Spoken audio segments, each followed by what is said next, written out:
Welcome to Trinidad and Tobago to our News 4 report, a product of the Government Information Services Limited. I'm Nicola Barreto. Let's take a look at the headlines.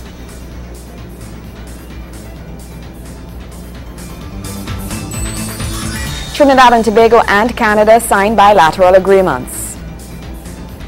Canadian Governor General praises TNT Prime Minister.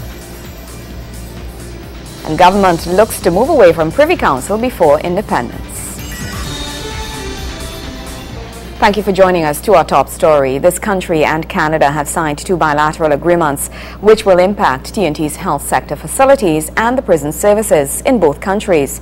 Speaking at a luncheon hosted by Prime Minister the Honorable Kamla Persad-Bissessor at the Diplomatic Centre in St. Anne's, where the signing took place, were several of this country's heroes, including Hazley Crawford, Wendy Fitzwilliam and Brian Lara. Canadian High Commissioner Karen MacDonald and several cabinet ministers were also present.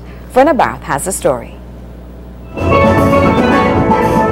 new bilateral agreements have been signed between Trinidad and Tobago and the Canadian government during a luncheon at the Diplomatic Centre. The signing took place between Prime Minister Kamla Persad-Bissessor and Governor General and Commander-in-Chief of Canada, David Johnston.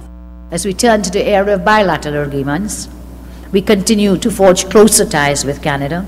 I am pleased to announce that this morning, earlier today, 2 new bilateral agreements were signed. One is the framework arrangement in the health sector, which would assist in the expansion and modernization of our health sector facilities.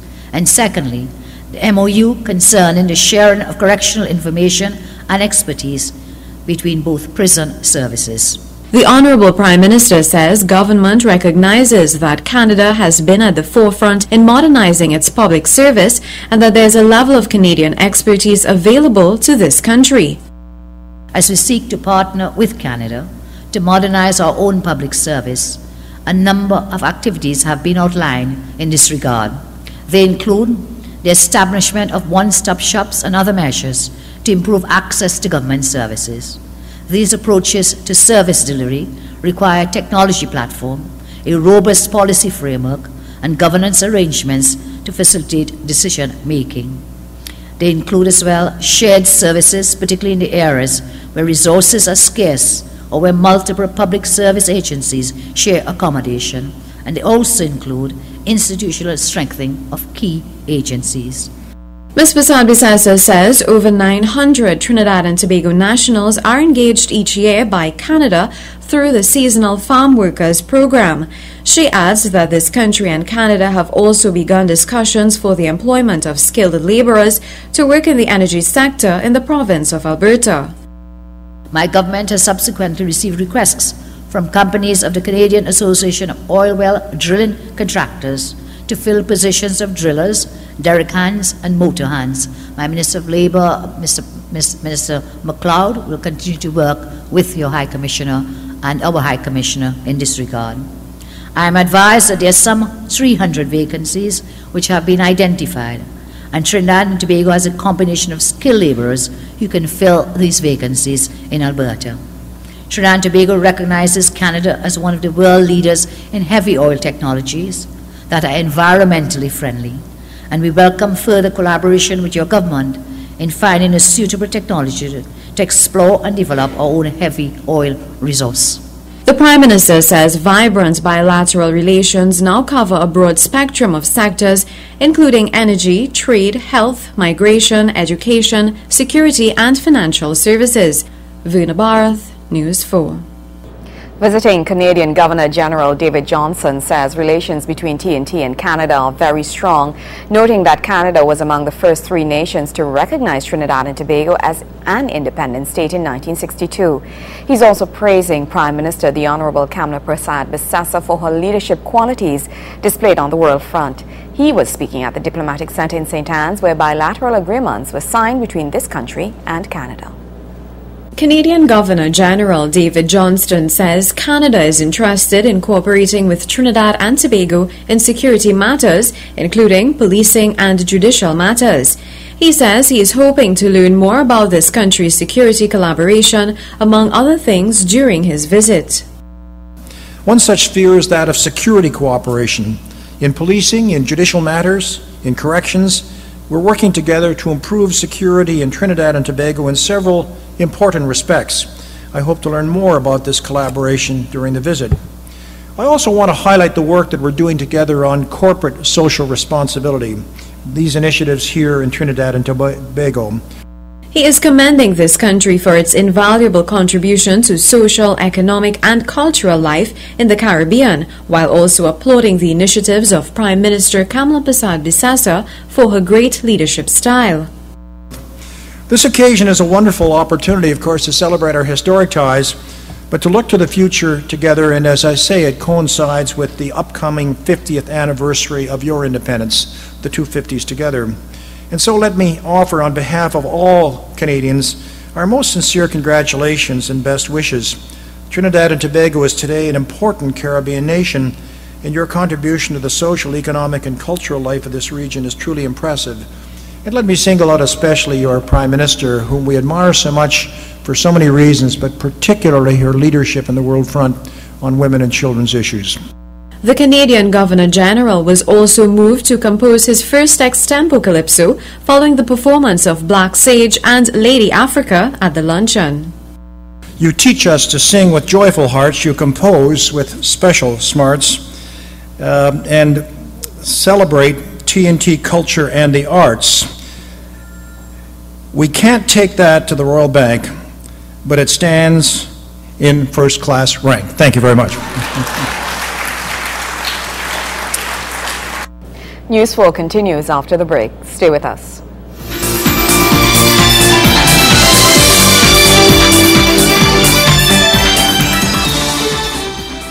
Homo sapien, we'll call him Mark. It spends its days trying to attract a mate. Success. What follows is a series of celebratory actions unique to this species. Every Homo sapien has their own way of displaying themselves to attract a female.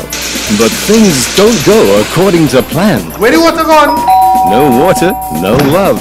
Pay your water bill today. The Water and Sewage Authority of Trinidad and Tobago. Water security for every sector. Deliver it, sustain it. There's a spark of greatness in each of us. That spark is called personality. Individual gifts and talents provide the fuel to set that spark ablaze. Each child has the right to an education which values their personality and nurtures their talents, while teaching them to be respectful to their parents and their cultures.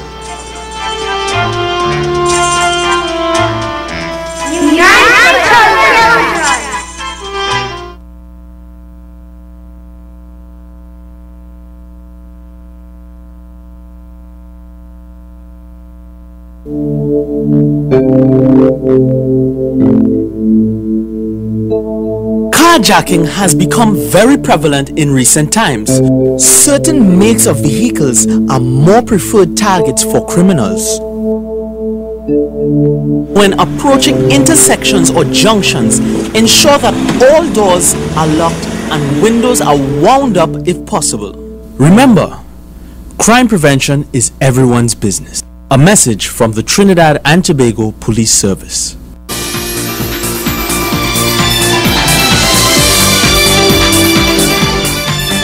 Thank you for staying with us. The CCJ is expected to become this country's final court of appeal before it marks 50 years of independence. This as Attorney General, the Honorable Anna Ram-Logan, says government looks to move away from the Privy Council. Kimberly Ram-Kalawan has the story. Legislation that will establish the Caribbean Court of Justice as this country's final appellate court from criminal proceedings is expected to be passed in the upper and lower houses before August 31st. The day this country celebrates 50 years of independence. Attorney General Anna Ram-Logan made the disclosure yesterday during a press conference held at his office. He, however, noted that a date was not set to pilot the legislation, as the matter was in the hands of Government Chief Whip Dr. Rudal Munilal. I do not think the government's policy position at this point in time does not favor a wholesale severing of the umbilical cord with the Privy Council. It is not judicial and political chauvinism has no place when one considers what the public interest requires. Most of the constitutional developments in the law of human rights in this country has taken place as a result of cases and judgments from the Privy Council. The AG added that responses from other CARICOM members on Trinidad and Tobago's decision on the CCJ have been so far supportive. The Commonwealth Caribbean and the Commonwealth as a whole has been serviced by the Privy Council well for a number of years. There is nothing wrong in joining hands with our regional counterparts to access the criminal jurisdiction, which we have been receiving a very favorable feedback on from some of the countries in the Commonwealth Caribbean, who are all saying that this is a positive step in the right direction, and they may very well look to follow suit.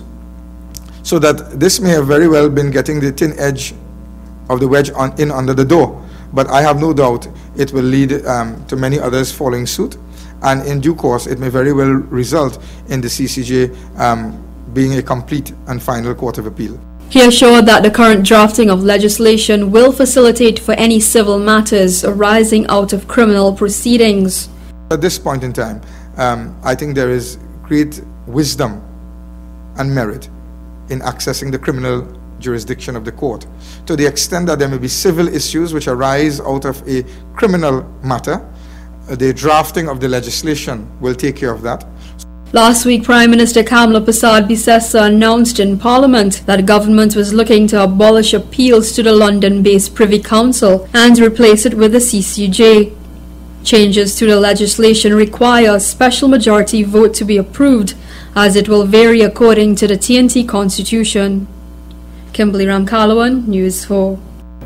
As this country gets set to commemorate its 50th anniversary of independence, athletes who represented this country at the Olympic and Commonwealth Games pre- and post-colonial era are also celebrating achievements. This was one of the topics poised for discussion at this year's Bocas Lit Fest. Kimberly Ramkalawan has more. They are the men who trailblazed the way for many of the local athletes today. The unsung heroes of our nation, Olympic gold medalists Hazley Crawford, Basil Ince and Wendell Motley, some of the men who hold this nation's athletic history and paved the way during a time when independence was not yet achieved. Reading an excerpt from his book, Dr. Ince painted a picture of the simple joys and provisions athletes of yesteryear celebrated, despite facing numerous hurdles and struggles to perform at their best. I recall a friend expressing concern that his race might be held too late to allow him to reach another invitation race in St. Joseph on time. They always have good prizes up there. Last year I got a suitcase, he grinned. One should not get the idea that tracks on these grounds were regulation size. They varied from site to site and added to the excitement of the occasion. Sometimes the circumference of the track, which had been hastily marked out on the morning of the meet, would be no more than 220 yards. In addition, there'll be no lanes, and this called for special tactics like a flying start or liberal use of the elbows in hustling for the inside. The highlights were part of this year's Bocas Literature Festival, which brings together authors from across Trinidad and Tobago as they celebrate their words. Fellow athlete and former politician Wendell Motley noted that it was this colonial experience that helped mold them into having the balance in life with athletics and studies. As colonials, we had Irish from the north teaching us at QRC who were Protestant. And at St. Mary's, you had Roman Catholic Irish teaching St. Mary's boys, and never the two shall meet. So that was part of the colonial experience that we went through, and all of it excellent. It was a lesson in life. It was this that also prompted Brian Lewis, Honorary Secretary General of the Trinidad and Tobago Olympic Committee, to call on athletes and citizens to hold the local sporting fraternity at higher esteem. It provides a deep, in my view, focus on the social and socio-cultural dynamics of Trinidad and Tobago's history. And it also reaffirms the fact that sport cannot be separated from what each of us do every single day of life. And it also highlights the fact why we need to take sports more seriously. But this is not a platform to agitate for greater support of sport, but greater support of Trinidad and Tobago and our history. Dr. In's historical survey of local athletes' struggles and experiences can be read in his book, The Olympian, 75 Years of Trinidad and Tobago in Olympic Sport. Kimberly Ramkalawan, News 4. Wayne Cunningham has a sport report right after the break.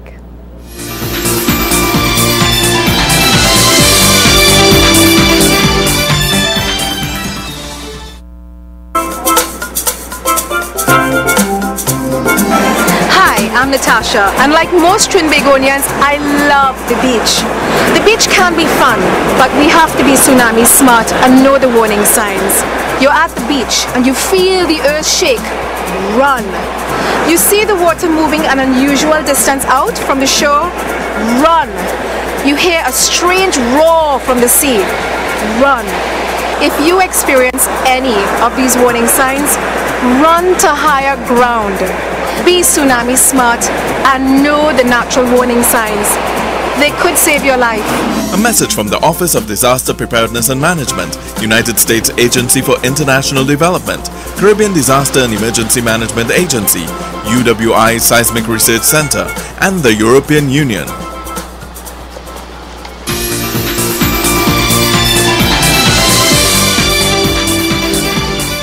Welcome back. At the Trinidad and Tobago Boxing Board of Control's Boxing Bonanza, the public got a chance to interact with the nation's Olympic hopefuls. While News 4 Sports spoke to some of the young men who will be competing at the qualifiers in Brazil next week. And we also got good reviews from our local experts. Here's Wayne Cunningham. A 9-member Trinidad and Tobago amateur boxing team will compete at the Olympic qualifiers of the Americas in Brazil from May 4th to 16th. The fighters will be seeking to qualify for the London 2012 Olympics. The team includes 3 fighters who qualify to represent Trinidad and Tobago through parentage. They are United States-based duo Lawrence Singh and Carlos Suarez, as well as Canada-based Lexon Bates. Singh was clearly pleased with his preparation and ready to go. Well, preparation is going well. I've been training every day, doing what I have to do. Personally, I just feel prepared and I'm ready to go and do what I have to do and qualify and go to the Olympics and win a gold. Also selected are experienced local amateurs Aaron Prince, Michael Alexander and Andrew Furman, as well as Devon Jones, Declan Calise and Shakir Garcia. The men took time out from their intense training camp in Marabella to meet the fans at the Boxing Bonanza, and the highly rated Prince is impressed with the unity in the camp. As far as unity is going, there is unity. There's no problem among the sportsmen. The coach-athlete relation, that we also have no problem with that also. You understand? So the synergy down there is good. It's good. It's good. 19-year-old Michael Alexander is one fighter ready to go. At this stage, right now I'm peaking actually, and my level of energy and fitness, I find it very good than how it was from before, and I feel like now I could go there and bring back a medal for Trinidad and Tobago. Declan Calise will compete at 81 kilograms, and the 21-year-old will be most wary of the host. Well, as always for any games, you'll think the host country because you go in that country to fight. So that's my only, what I think, the host country, Brazil. According to heavyweight champion Kirsten Manswell, the team stands a good chance at qualification. Their chances are just like the other boxers, the other hopeful qualifying around the world. They training hard, 2 hands. You understand? They have everything. They're in camp. That's the most important thing. They have the chance. So I ain't really putting nothing past them. It's just for them to go there and give it the best. And they're like every other boxer that's trying to qualify for the Olympics. 4-time world champion Ria Ramnarine also expressed confidence in the team. The guys are getting better. I know that a lot of energy and time and effort it's been put into them, and I think we have a good chance of competing. We have a team of some really good guys going. I'm looking forward to see particularly Michael Alexander, Aaron Prince, Lawrence Singh, and all the others as well. But for me, those are some that really stand out. And as I said, I think we have a really wonderful chance of qualifying for the Olympics. Bharat Ramuta is one of the nation's most respected coaches, and he believes that most of the fighters on the team can earn a place at London 2012. I think we have a very good chance of qualifying. As I said, we're taking one step at a time. The guys, once they qualify, they have a chance of winning a medal.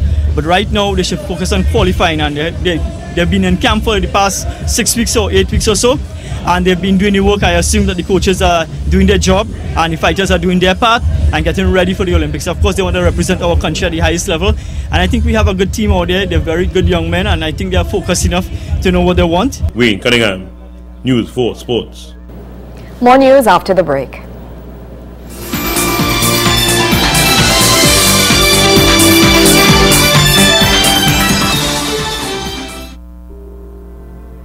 You will see how we have been retasked with a newly equipped CSI division and data systems that not only put crime fighting logistics at our fingertips, but those of CSI units throughout the world. And you will see how our police service has been reborn with a new sense of pride, a new sense of duty, and a new sense of community service that demonstrates that protect and serve means we are really here to protect and serve you, and to do it with pride. Each of us has chosen to serve, to do public service, to be here for you in some of life's most terrifying and saddest moments, to listen, to help, to be there for you 24 hours a day, 7 days a week. Our hearts and minds will never close.